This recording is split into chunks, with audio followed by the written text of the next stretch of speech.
This is Marilyn Lohman, Service Hydrologist at WFO Pendleton. I will review the mountain snowpack that we've seen over the last several months and the water supply forecast throughout the coming summer. This will be our final briefing for the current year. This map, produced by the Natural Resource Conservation Service, shows the percent of normal snow water equivalent, or the amount of water being held in the snowpack, for the various basins across the state of Washington. April was a little bit wetter than normal in much of the mountain areas, but generally drier than normal in the lower elevations. With the very warm temperatures during the first week of May, snowpack was rapidly decreasing, leaving about 80 to 90% of normal in the central and southern Washington Cascades and near 70% of normal in the lower Snake Basin. We'll look at a few locations within the individual basins to see how the snowpack accumulated throughout the winter and how the melt is occurring. These charts show the snow water equivalent for the water year, October through September. The blue line is the maximum observed, while the red line is the minimum. The green line is the average. Using these charts, we can see how the snow water equivalent accumulates throughout the winter and spring, and compare it to average. The Touchet Snotel site is in the Walla Basin at about 5,500 feet.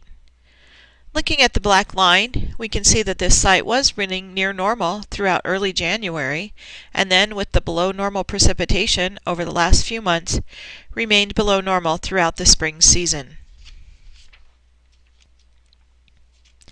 The Sasse Ridge Snotel site is located in the upper Yakima Basin at about 4,200 feet. Looking at the black line, we can see that this site was showing above normal precipitation through early January, and then fell to below normal levels throughout the rest of the winter and spring.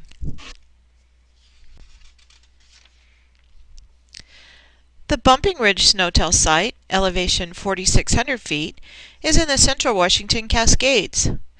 This area saw above normal snow during the first part of the winter, and then with the below normal precipitation during late winter, fell to below normal levels throughout the spring.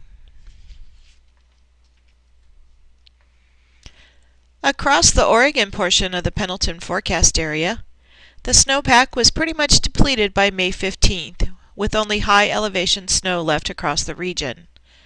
We'll take a look at the individual sites within the basins in the next several slides. In the lower Deschutes Columbia Basin area, Clear Lake Snotel was at an elevation of 3,500 feet. Looking at the black line, the current year observation, this site saw below normal snowpack throughout the season, and the snow was pretty much gone by the 1st of May. In the upper Deschutes Basin, Three Creek Meadows Snotel site is at about 5,600 feet. We can look at the solid black line and note that the site had near normal accumulations at early January, but then had little additional accumulation through the rest of the season, and most of the snow had melted by the start of May. For the Grande Basin, we can look at the Blue Mountain Springs Snotel site, which is at 5,900 feet. This location had below normal accumulations throughout the season, with the snow gone by about mid-April, about a month and a half sooner than normal.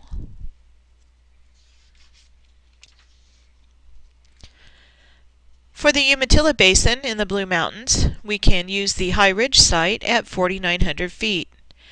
Looking at the black line, we can see that there was some accumulation throughout the month, but it is decreasing by month's end and just slightly faster than normal. In the Grand Ronde Basin, the Moss Springs Snotel site is at 5,800 feet, has some remaining snow, but is expected to be gone by the end of the month. Overall, the snow water equivalent was slightly below normal throughout the season. The Northwest River Forecast Center uses Ensemble Streamflow Prediction, or ESP, generated forecasts as the official water supply method. This year, new 30-year runoff normals covering the years 1981 to 2010 are being used. For all of the published locations, the updated normals are less than the 1971 to 2000 dataset. This is due to the relatively dry runoff period between 2001 and 2010. New ESP forecasts will be published on the Northwest River Forecast Center's website at a minimum of once per week, but may be updated daily as the discretion of the Northwest River Forecast Center. For updated forecasts and more information on ESP forecasts, please see the River Forecast Center's website at the address given. For the Yakima River system, we'll look at the Yakima River near Parker. Looking at this plot, the solid green line is the 30-year normal. The box plots show the entire range of forecast values, with the blue dot the 50th percentile or most likely value. We'll be using the 50th percentile in comparing it to normal. The volume forecast for the Yakima River near Parker remains around 115 to 120% of normal.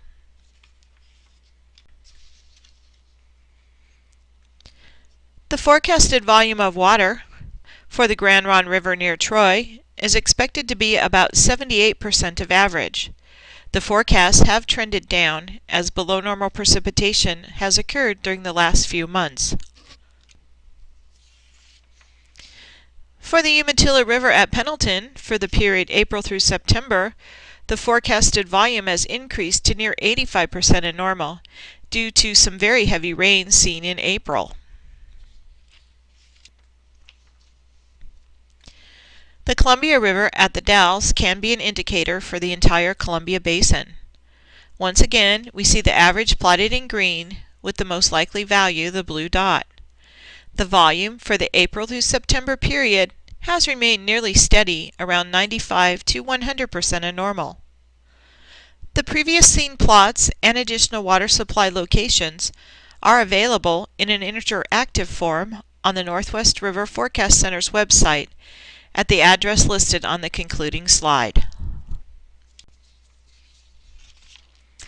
The 3-month outlook for the Climate Prediction Center for June, July, and August shows an increased chance of above normal temperatures for most of the region and an increased chance of below normal precipitation.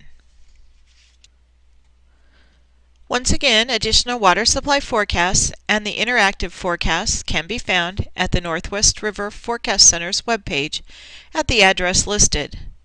This will be the final briefing for the 2013 spring season. Please look for the briefings to start up again next December. If you have any questions, please contact me by email or by phone number listed here. Thank you.